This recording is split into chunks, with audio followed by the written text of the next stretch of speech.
बिसायख'थि आय'गा बियाब दाफामफिननायनि फाइनेल फारिलाइखौ फोसावबाय। बर'नि माहारियारि हानजा आफादफोरनि हास्थायनाया मोनसेबो जाफुङासै। उदालगुरि पार्लियामेन्टारि समष्टि गठन কৰিব লাগে আৰু 6টা বিধানসভা সমষ্টি বিটিআৰৰ অন্তৰ্ভুক্ত সেইটো লৈ পেলাই গঠন কৰিব লাগে। দৰং নামটো আমি বিৰোধিতা কৰিছো। बर'नि माहारि हानजा आफादफोरनि अजदखौ खोनासङासै नामा बिसायख'थि आय'गा? मंगलदैनि एमपि दिलीप शइकियानि बाथ्राखौसो खोनासंबाय नामा बिसायख'थि आय'गा? आवेग दुइখন जिलार মানুহ জড়িত, গতিকে দৰং ওদালগুৰি দুইটা নামতে কৰক, এইটোৱে মই এটা পৰামৰ্শ দিছোঁ। চাও কি হয়। बिसायख'थि आय'गा डेलिमिटेसन ड्राफ्टखौ फोसावनाय लोगो लोगोनो बर'नि माहारि हानजा आफादफोरनि गेजेराव गोबां फिनजाथाय होनायखौ नुनो मोन्दोंमोन।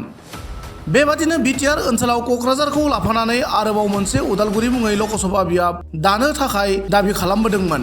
जेতিয়াই ডিলিমিটেশ্যন হ'ব তেতিয়া বিটিআৰ অঞ্চলত লোকসভা দুটা সমষ্টি গঠন কৰাৰ কাৰণে এটা কথা আছিলে আমাৰ 2003 চনৰ চুক্তি মৰ্মে, আৰু সেই হিচাপে আমি ইলেকশ্যন কমিশ্যনক দাবী জনাইছিল। তেনেকুৱা কোনো দুটা সমষ্টি বিটিআৰত হ'ব লাগে বুলি ক'তো কোনো চুক্তিত লিখা নাই। बे दाबिखौ नोजोर होनानै आसाम केबिनेटआ दरं एबा उदालगुरि बियाबनि सोलाय भैरबकुन्द लकसभा बियाब खालामनायनि थांखि लादोंमोन आरो लोगोसेयैनो बर'नि गुबुन गुबुन हानजा आफादफोरा बिटिआर ओनसोलनि विधानसभा बियाबखौ गासैबो एसटि खालामनांगौ होनना दाबि खालामबोदोंमोनब्लाबो नाथाय एसटि मासिखौ बारायनाय नुनो मोनासै। गुबुन फारसेथिं मैयानि बिसायख'थि आय'गा फोसावनाय फाइनेल डेलिमिटेसन फारिलाइयाव बर'नि माहारि हानजा आफादफोरनि अजद आरो दाबिनायफोरा मोनसेबो जाफुंसारनायखौ नुनो मोननाय जायासै।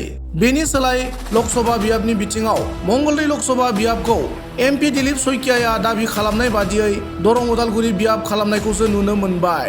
आवेग দুইখন জিলাৰ মানুহ জড়িত, গতিকে দৰং ওদালগুৰি দুইটা নামতে কৰক, এইটোৱে মই এটা পৰামৰ্শ দিছোঁ। চাও কি হয়। बियाब दाफिननायखौ लानानै बर'नि माहारि हानजा आफादफोरनि दैदेनगिरिफोरनि गेजेराव बाथ्रा दान्थेलायनायाव मुखुब थानायखौ नुनो मोन्दोंमोन। नाथाय दा बियाब दाफिननायनि फाइनेल डेलिमिटेसन फारिलाइखौ फोसावनायनि उनाव बर'नि माहारि हानजा आफादफोरनि बिफावआ मा जागोन बेखौ समावसो नुसिगोन।